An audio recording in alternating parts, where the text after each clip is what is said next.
Welcome to day 8 of Natural Beauty Summit's Detox Your Lifestyle and Reset for 2022. My guest today is not only a friend of mine, but someone who I have seen her work through years and years of clinical counseling and the impact that she has had on the lives of many. Goly and I are going to be talking about relationships. Now, at some point or other, we've all experienced a toxic relationship, and this segment is really dedicated to doing a deep dive into toxic relationships, not only how to detox from them, but what we can learn from them, what they're there to teach us about ourselves, and kind of the journey going forward. Some of the answers, I have to say, I was really surprised by. So I'm thrilled to be sharing this conversation with Goly Emam with you. Now, Goly has also just days ago launched her first book that she co-authored with 13 other mothers, and it's all about the motherhood goddess powered. And it touches on some of the journeys of motherhood that many of us can relate to. But this conversation isn't just about motherhood, it's about all of the types of relationships we have. Whether they're intimate, family, friendship, whatever, however we relate to another human, we're gonna be talking about that today. So stay tuned for my chat with Goly Emam.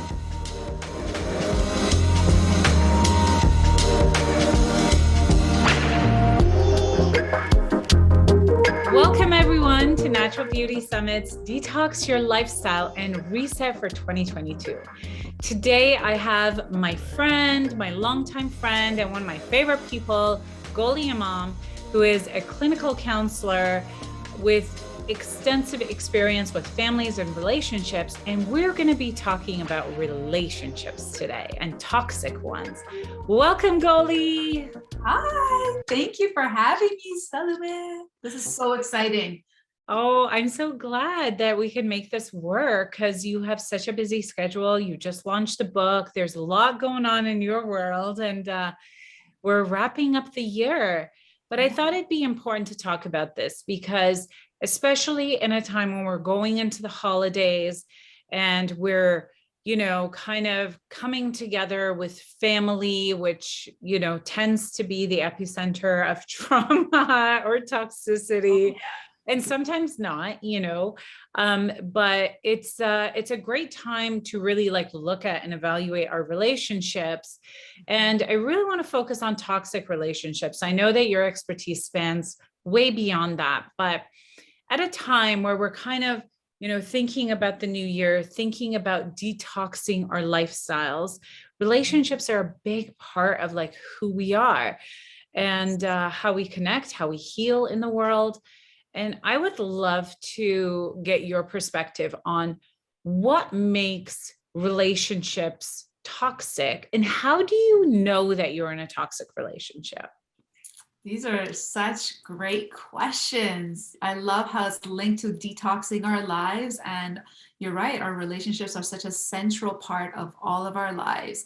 So, the word toxic, it's sort of like energy. I always look at relationships and the interaction between us as energy, right? Like we are, if you boil us down, we're all energetic beings, right? And then the interaction we have with each other is an energy, right? So there's positive energy, there's negative energy. It's just flowing back and forth, kind of like the polarity of magnets. So the way to know if you're kind of in a toxic relationship is through your own feelings. How do you feel when you're in there? Are you experiencing positive emotions, positive feelings, uplifting, expansive, lightness? Or are you feeling kind of this heaviness, this dread, this aches and pains kind of in different parts of your body? Because we know energy can kind of get stagnant and stuck in different parts of our body. So emotional energy can show us where we're at in our... Sorry, yeah. I don't want to cut you off, but I really need to ask this. Yeah. That sounds really simplistic, right? Just how do you feel when you're around a person? That person could be, a significant other, a child, a parent, a relative, a friend. There could be so many things. But I think in certain relationships, isn't there an expectation that it's gonna kind of suck sometimes? Like, how do you know that you're feeling bad because the relationship is toxic versus you're just having a bad day or a bad month or like a bad mood, or maybe there's something wrong with you? Yeah. So, I mean, the way that we look at any kind of like even just like mental health assessment is over the frequency of that. You know what I mean? So that's a really great distinction between, is it just that one time, one incident that I can kind of pin it on? Like I was having a rough day, he or she were having a rough day, and we just kind of like clashed? Or is it something that's like ongoing, like a pattern? You know, so in therapy, we're always looking for patterns, detecting those patterns. So it's not just an off incident, which can be like one incident was traumatic. Let's say we got into something terrible, something physical happened, whatever happened, but that was that one incident. And then here are the repairs, here's the effort, here's what we're doing to overcome that. But if it's something that is like you're finding yourself in this pattern of repetition, like you feel like I'm constantly saying, why don't you hear me? Why don't you see me? Why don't you, do this? Or I'm constantly feeling blamed and shamed, or constantly feeling guilty. Like if there's those constant repetitive emotional experiences you're having, you probably got a pattern that's pretty toxic that needs to be addressed. Okay, Right? so you know what? This is making me think about, like, that's like every relationship ever. So maybe the better question is, what is a not toxic relationship? What does a healthy relationship look like? Well, like Like, are our you just happy all the time? no, see, that's the thing, because every relationship, every person that you come into contact with is going to have a different set of qualities about themselves, different ways that they're going to communicate, different ways that the love languages are different. Like we know about the 5 different love languages. We know that we have different defense mechanisms, different coping mechanisms. All of these are like ego layers that got developed from childhood. If you think about us as children, we were just kind of like these pretty much clear, open, the subconscious ones are fully open, receptive to everything. And then things happen, experiences happen in our life or circumstances in our lives, from our parents to the situations we grew up in. And all of that kind of creates certain ways that our ego starts to develop to protect us, to keep us safe in those relationships. And we start to make meaning. If I got into trouble when I did this, then I better do this to protect myself from trouble. So then we create a little ego, and we're constantly looking outside of us as children, when we were children, to see what keeps me safe, what keeps me loved, what gives me the approval and the acceptance of my parents. And so we develop differently. So there's no 2 people in the world who are the same.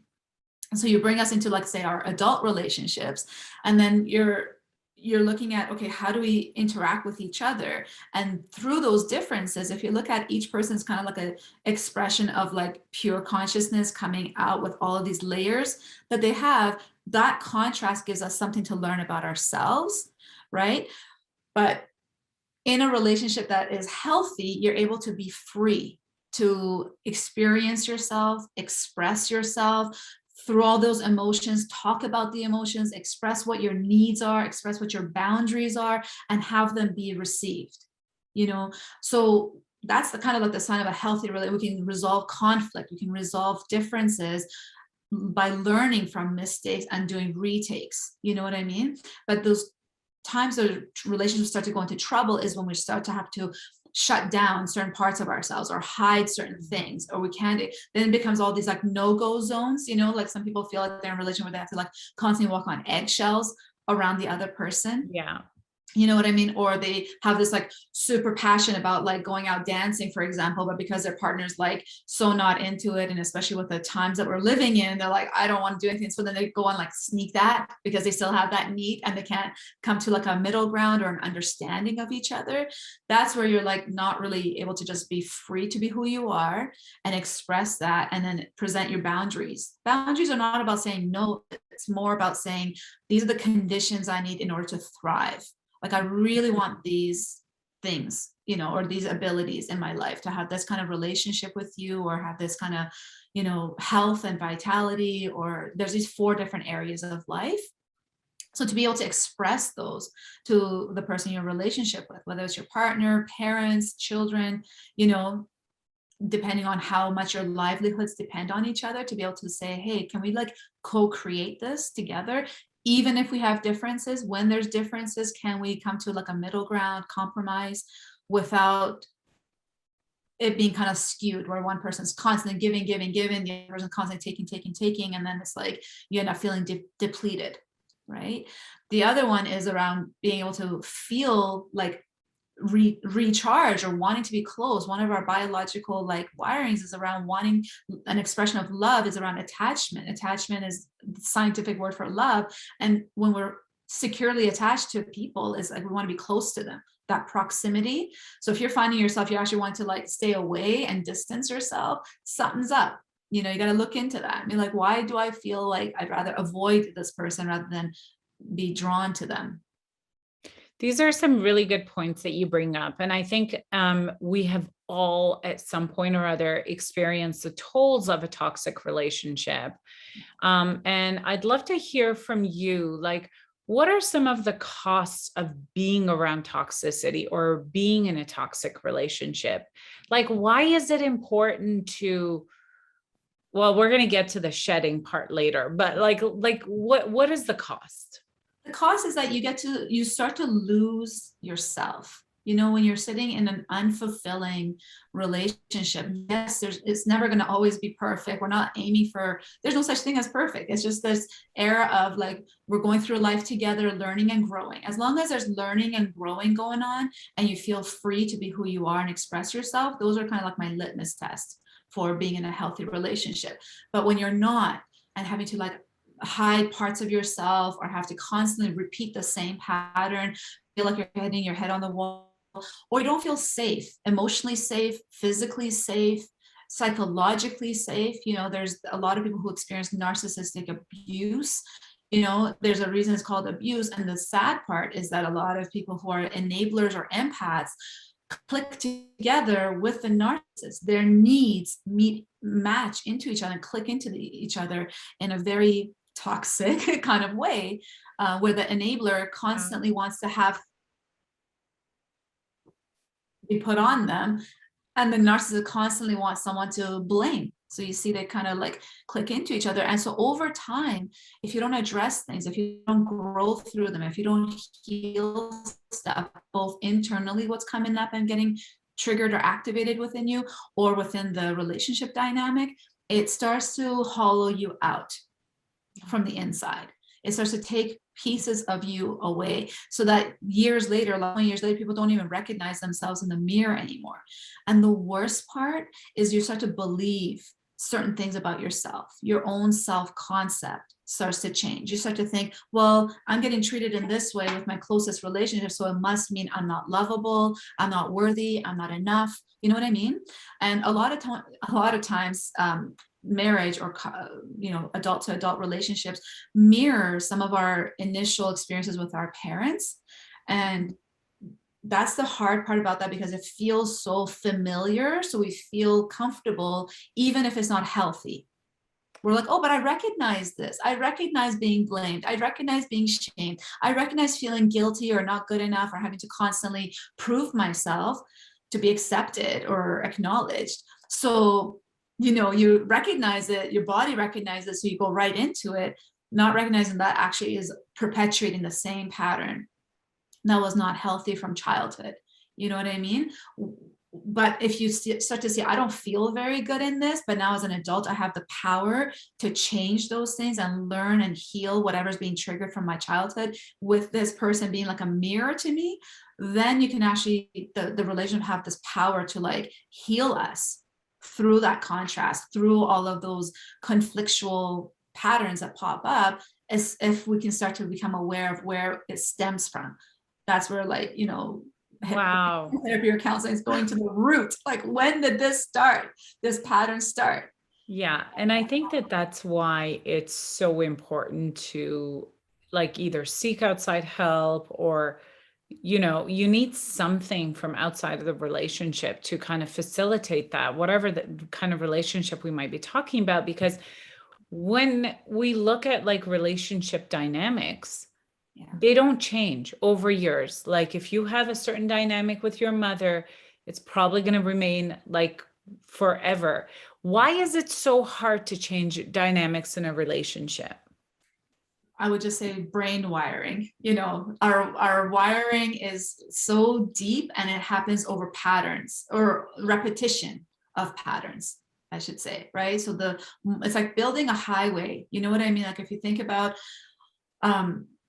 you try to create a highway through like the forest and it's never been touched, it's an untouched land, right? That's what original neurons are like. They're just open potential, right, as children. But then you start to like hack away the trees and you start to cut the things and you start to do this path, right? You start to create a highway in this pathway so that your memory center, your emotional center, and your amygdala, like the brain stem off to the front, it starts to recognize these patterns because it's been repeated over and over and over because you've hacked away all these things and now it's like a super speed highway. So to try to change that is like trying to go through a brand new forest and try to create new wiring is like that. It's like you have to go start from, you know, hacking those trees and start to like pave the path and then start to like travel. So that's when you start to notice something needs to change.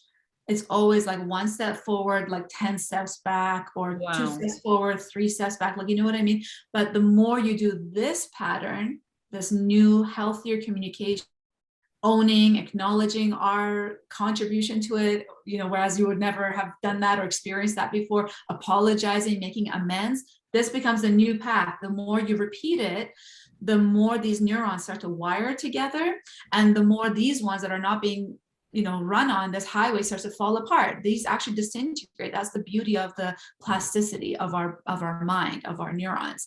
We can change, but that's what makes it so difficult to change, because of this familiarity, there's wires that are like, you know, fired and wired together for so long. Yeah.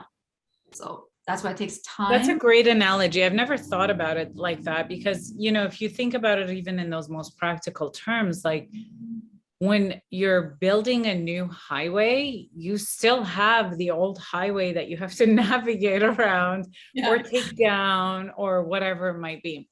Okay, now let's say that you are in a situation where you're like in a slew of toxic relationships, right? Maybe you have some toxic family relationships, maybe friend relationships, maybe there's some toxicity with your children or with your parents or with your significant other, which, you know, seems to be like prime ground for toxicity. And you had to prioritize. Like, let's say you're like, okay, I want to go into 2022 with more joy and fulfillment. And I kind of want to detox from some of these situations that I find myself in. How do you prioritize? And I'm kind of asking this because what I'm really asking is, like, what are the relationships that have the biggest tolls and impact on our like life or brains or happiness? So I'm going to like blow your mind for a minute here, right? It's going to be kind of like opposite of what you probably want to hear, but the number one relationship is to ourselves. It's like has actually nothing to do with other people. They're like simply mirrors back to ourselves of what our inner beliefs are about who we are, what we deserve, how relationships, like the belief about what a relationship, like the expectations that we have play out because of what we believe, right? So the most important thing you can do is kind of look at yourself before you start, because when we look at relationships on the outside, I'm like, this is toxic. My parents are like this. My partner's like this. Everything feels like it's just like a whole toxic like storm of energies and emotions and patterns, conflict, you know, drama, all these things are happening. And our trauma is probably, you know, being activated all over the place. And then we might be coping in like a healthy or real way, trying to avoid or emotionally eat or go to substances or whatever it is, or blame and attack. When we continue that, it's like we're rewiring, we're continuously feeding the same highway. We're still traveling down that same path, right? So we got to kind of stop the traveling and really take this holiday time or whenever it is to look at yourself and really start to journal, start to look at your patterns. But okay, so this happened with my mom and that. What was it about me that believed I deserve to be treated that way? Or what is it about me that allows me to stay in that relationship, allow her to treat me that way, or me to react that way? What's it about me? Is it my belief about what I deserve? Is it about, the comfort of that? Is it that I have so much anger or rage that I just want to like explode that and make sure or am I not feeling heard, seen, valued? A lot of times those are like the core things that relate to our core wounds, Okay, So I'm going to stop you for 1 second because I'm kind of hearing two different things, and I really want you to clarify for me. yeah. On one hand, there's your relationship with yourself, right? Like, who am I? How do I think about myself? Because how I relate to other people reflects that, right? And then on the other hand, you're talking about like, well, what is my role in these dynamics, which is a little bit more analytical, a little bit more like from the outside looking in rather than from the inside being with yourself. Can you talk about like these two things, maybe kind of separately? Because I don't know if in my mind, I can do the analysis and be with myself at the same time. I think to me, they're separate things, or maybe I'm just wired differently. I get you. And I thank you, because sometimes I can just get all like those kind of that. But you're right. The first thing is around like being with ourselves, really connecting and becoming aware of like ourselves, right? Like I do this. And how do you do that? So I do this thing called emotional mastery for moms, right? Like the ABCs are just like the first part of it is around being in alignment. And the way we get into alignment with our own truth, our inner truth, is a lot of like that self-discovery stuff. So you kind of look at what are my 4 areas of life and what is it that I want? So you look at, in love and relationships, what is it that I want? And you start to plan that out by a statement. 1 sentence is all you really need. That's in the present tense and the presence of what you want. Like, I am in loving, joyful, playful relationships. I experience deep connection, really beautiful conversations, for example, right? And I'm joyful.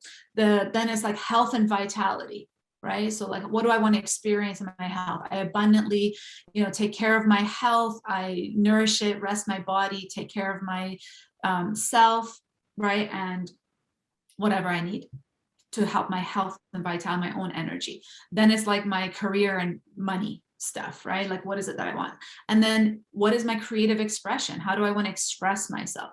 Once you get super clear on those 4 main areas of life with yourself, and then you're like, what is my exchange? That's the kind of like the role that I'm talking about, is what is my exchange in return for what I want, right? Because we're constantly co-creating with this universe. Right? Okay. First of all, I love those 4 things. Like, I'm totally going to make statements on those 4 areas because I think it's like a fun way of just kind of getting to know yourself, getting reacquainted with yourself. We can so often get just kind of lost in our roles, whether we're like mom or wife or daughter or husband or whatever it might be, or like professional. And then just kind of going through like a little exercise like that is like having like a mini date with yourself. Yeah, exactly. And that's the thing, like your body's like, oh, wow, I matter enough to you that you're going to spend this time. And it's kind of like having like a little CEO meeting with yourself. Like I'm learning that in all the, new thought globals, like this coaching program, and becoming a practitioner with that is like, that's our main thing, is to have the CEO meeting every Sunday, like once a week, having these life purpose statements, like laminated in our wallet, by our laptop, like in our purse, wherever, have a screenshot on your phone, so that it's a constant reminder of what you want, because that starts the new wiring. Because wherever we direct our energy, wherever we put our focus, our energy flows that, and then we get to direct our energy towards what it is we want to create. We really can create the reality we want, right? Okay. We have that power. I do want you to tell me a little bit more about the exchange though, because that I feel is kind of newish to me. Yeah. So the exchange is an exchange of energy, right? Like we use all these like universal laws of reciprocity, like being the change that you want, like all of these great quotes we have. There's a reason, because if you want more love, it's like give more love. You know what I mean? If you want to be acknowledged and valued, give acknowledgement and value to others. You know what I mean? So that's the exchange. If you look at it in a career sense, you're like, well, I want to make like, 20K a month working with energetically aligned people, this and that. Well, what's your exchange? For that, you got to give value to the world, right? So I hold loving space for people, or I offer these amazing products that are, beneficial to people, right? That people will pay for. So we're all doing this energy exchange. So a lot of times it's easy to look at it as like money, like currency exchange, but love is also a currency exchange. Authenticity is a currency exchange. You know what I mean? So you're just exchanging, how are you going to show up in your relationships, right? How are you going to be the embodiment of that truth, aligned with yourself, trusting yourself, and then able to express that? This part is a little bit tougher than the first like 4 statements. Yeah. Right? Because I got to think about this.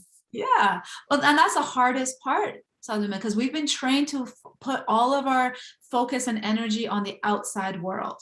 Our school system told us, like evaluated us and gave us our grades, right? Like our bosses give us the promotions and whatnot. Like our parents give us the praises and the rewards, right? So we're constantly taken out of our inner knowing, our inner truth, looking to the outside to validate us. So by reversing that, becoming like a conscious adult, I'm having conscious relationships with people. It's about really owning who it is we are, owning our truth, recognizing it, and then saying, okay, this is what I'm committed to creating, in the world. So you become super intentional.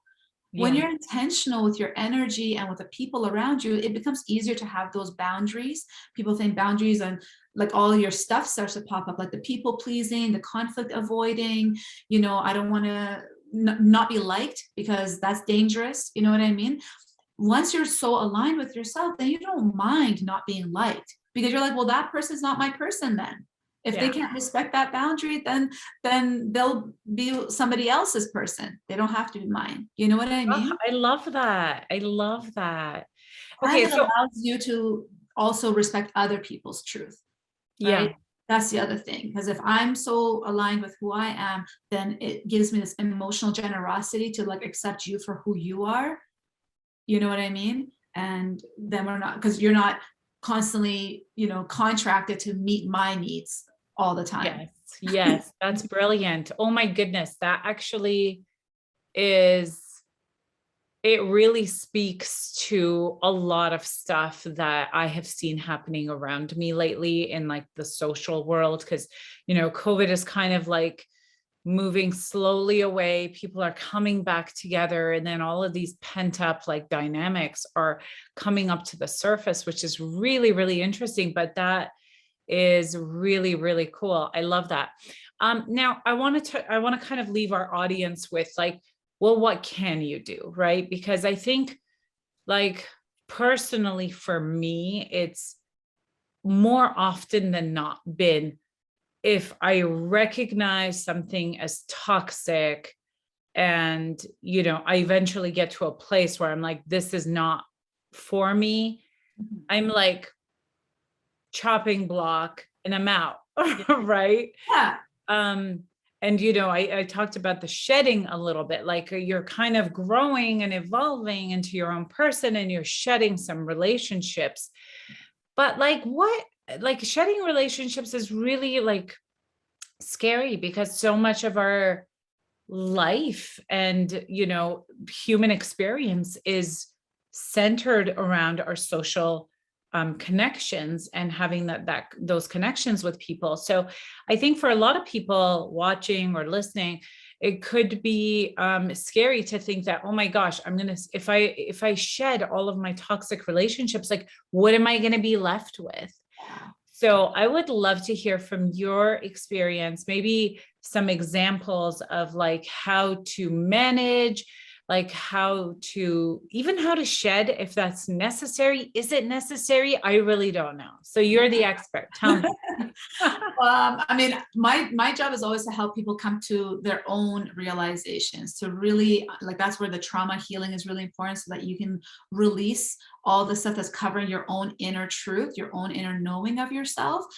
Trauma patterns can kind of cloud that. So I really encourage people to kind of get clear on themselves, heal the stuff, heal all that relationship trauma that you've had. In the meantime, though, you need to have a safe landing place at home. You know what I mean? So those relationships, especially with the people who you live with and your livelihoods are interconnected, you got to have some parameters. So that's where I'm like really a big proponent of boundaries. You know what I mean? Like, if you can't have certain conversations with people because it's going to blow up, then say, okay, so for this time, these are the no-go zones. Or we need to go and sit with someone objective, whether it's, a more neutral friend who can hold that space, or write letters to each other so that it doesn't become verbal, or go to a therapist together. But you can have boundaries around certain topics that are like hot topics while you're doing your inner work, while you're doing your healing, right? The other one is learning about, a lot of people say, what am I committed to? I'm committed because of my children or whatever, to stay in this relationship. Okay.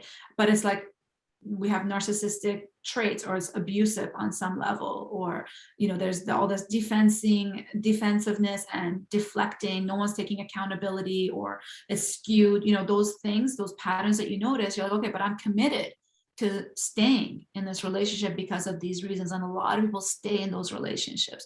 So it's like, what do I need? How do I not engage, with the person? Sometimes people have to settle for more like surface level, safe conversations to have, maybe it's just about the house and the kids. I'm not going to get into my emotional, either the grievances or the wins. I'm just going to keep it light. But have supports, other people in your life, because you don't want all that energy to pent up, like you said, be built up inside of you, because it's going to either implode. We have a lot of cancers, we have a lot of like heart, disease and strokes and stuff. Like, there's lots of things that can happen internally if you hold on to that toxic. I think embrace all your emotions, but if those emotions are not being able to be expressed in those relationships, find other relationships alongside, a good friend, crisis line, whatever you need to be able to release that energy, so that doesn't implode and it doesn't explode without your conscious awareness or your ability to manage it. And then sometimes you have to say goodbye, doing this conscious uncoupling. The most important thing is around, when we do our inner work, we start to become accountable for our contribution to the dynamic. So we get away from blaming and shaming and attacking other people, and we're like, well, you know what, I feel like I need this, I've contributed this is what I need to function, this is the kind of what I'm committed to still being a parent with you, like a co-parent. I'll still, as a friend, support you, what I mean? So you can do conscious uncoupling, still prioritize the children, for example. Or if it's about like finances, we can still support each other financially. Some people keep the house together and have, one parent come and go, like they swap like that if it's parents. So one of the things that I've heard you talk about, or kind of allude to in both scenarios there, is like, what I'm hearing is, if it's a hot topic, or if it's going to get intense, manage it and avoid it, sort of. Is that right? Yeah, if you can't, like, if you know that you've tried, right? We've all tried to have those. But like, isn't it good to sometimes have these like hot topic discussions? Yes. If you have a good way of, like, a healthy communication. I see. This is if you're not in a toxic relationship, you can have those hot topics. But if it's toxic, then the hot topics are going to be very counterproductive. Yeah, like, ideally, if you're able to say, I feel this, when you do that, please do this. That's like the classic, like, counseling template, right? When you do this, I feel this. You're owning your feelings, you're sticking to the facts of what they did, and then you're making a simple request. One request, you know what I mean? Please do less of this, right? Like, when you leave the dishes out, after dinner, I feel unappreciated, tired. and please put your dishes in the dishwasher. Something simple, right? But if the other person is like, well, you never do this, and they start to gaslight you, and they start to dump this on you, and they start to get defensive, you never appreciate when I do, then you're like, oh my goodness, right? Like, it's not productive. A healthy one would look like, oh, right, sweetheart, I'm sorry. Like, I just kind of like got distracted with my phone or whatever, for sure. Thank you for letting me know. I'll take care of it. You see the difference? Yeah. Right? The energy difference, where you feel like you can express and ask, and it's honored and respected. And the differences can be respected and honored, not person's constantly trying to change you and push your limits after you've expressed like your boundaries, right? Yeah. If your boundaries are not being respected, there's something going on there, you know? So that's where I'm like, okay, try the communication thing.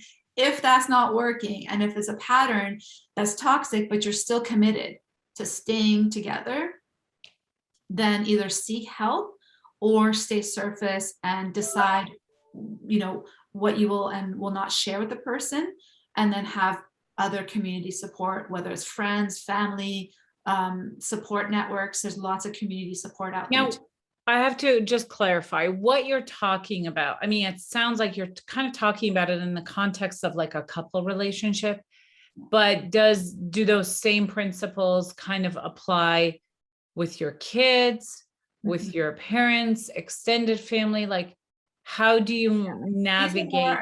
Yeah, that's a great distinction, because adult to adult relationships is what I'm talking about, when the power dynamics are kind of on the same field. And couples, because you share your livelihood, you're interdependent that way. With parents, you still have an adult to adult relationship with your own parents as adult children.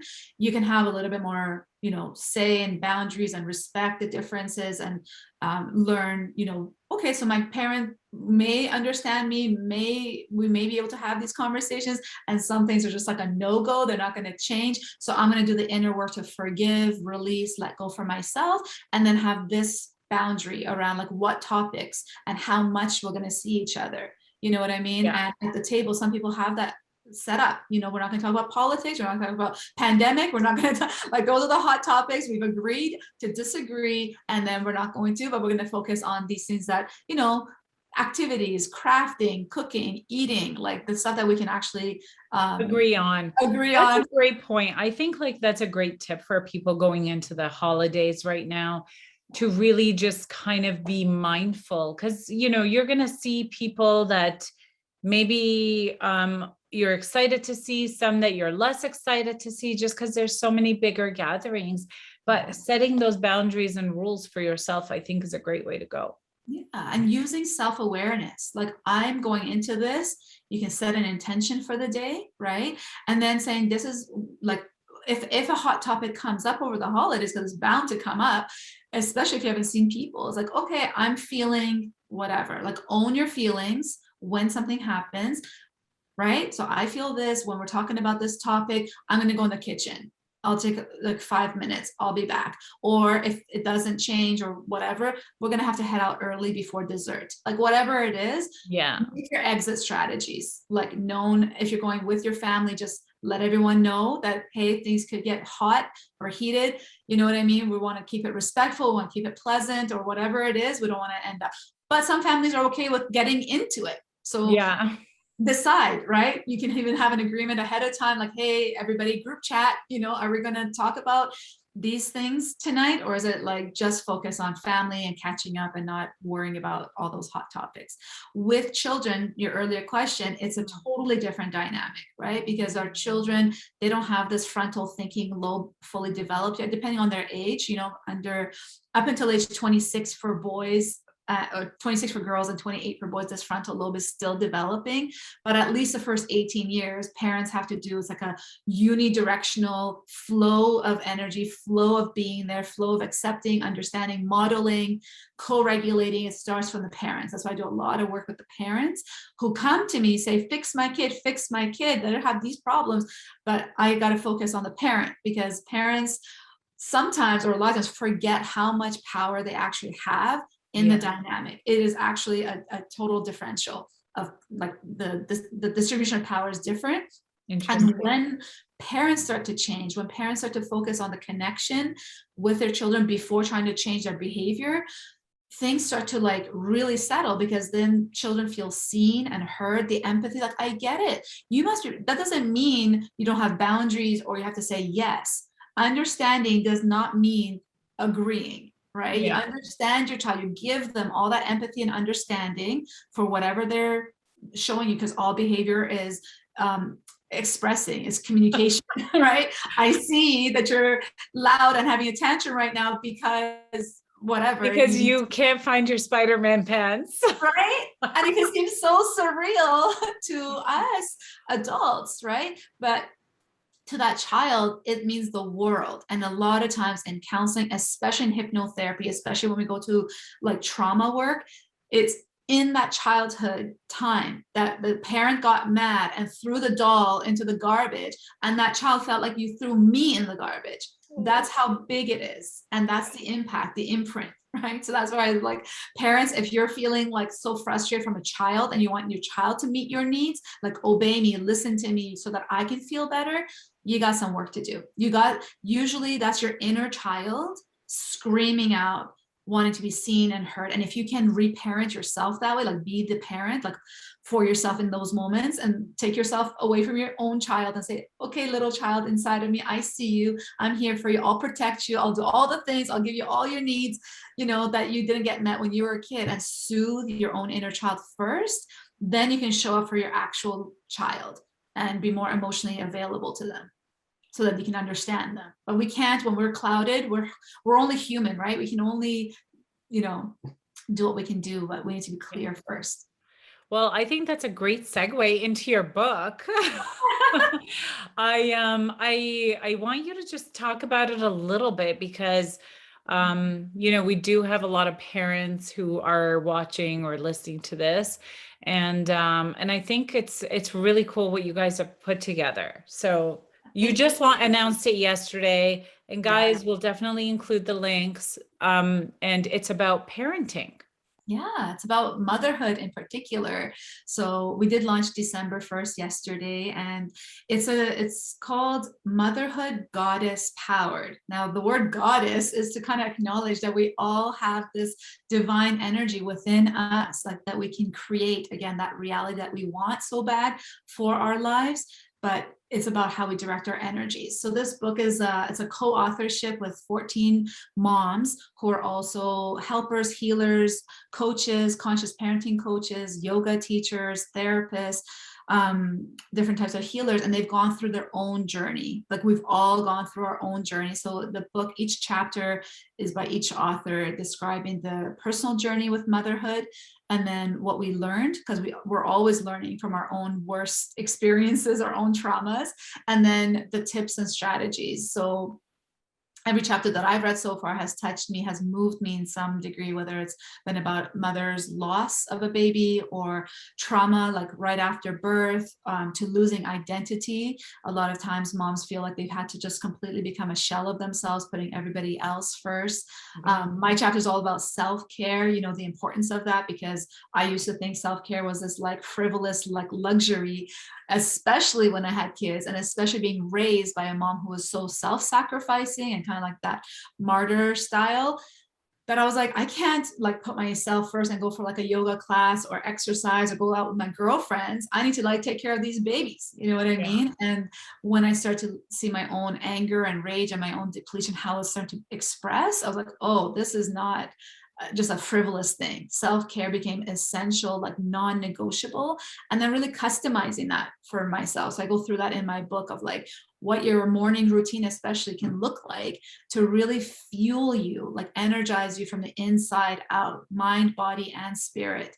You know, and a lot of times we kind of think spirit is something, you know, but it is the most essential part of us right now, to take spiritual self-care seriously and give yourself whatever creates that energetic shift. For me, is dancing and saying my life purpose statement out loud every morning to the music, getting into that rhythm. And we have to become that energetic match to what we want. We can't just say, I want these things, but I'm going to feel all like, you know, foggy and down. And naggy about it. You have to actually become like energetically aligned with what you want, so that your body has no choice but to create it. Your reality has no choice once you're in that energetic match. So anyways, that's the book.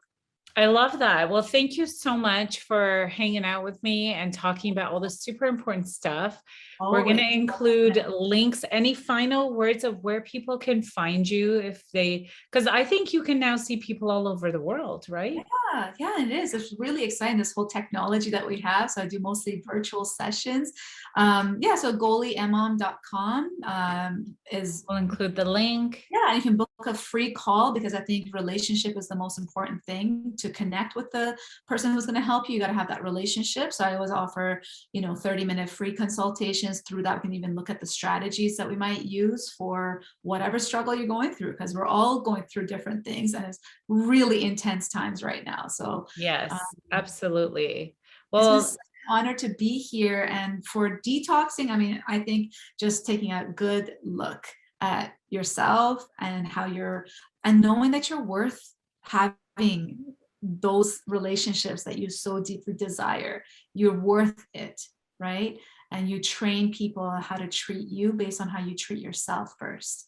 That's a great point. You guys go make those 4 statements and start having that relationship with yourself. Thank you guys for tuning in. And Goly, thank you for today. Oh, thank you so much.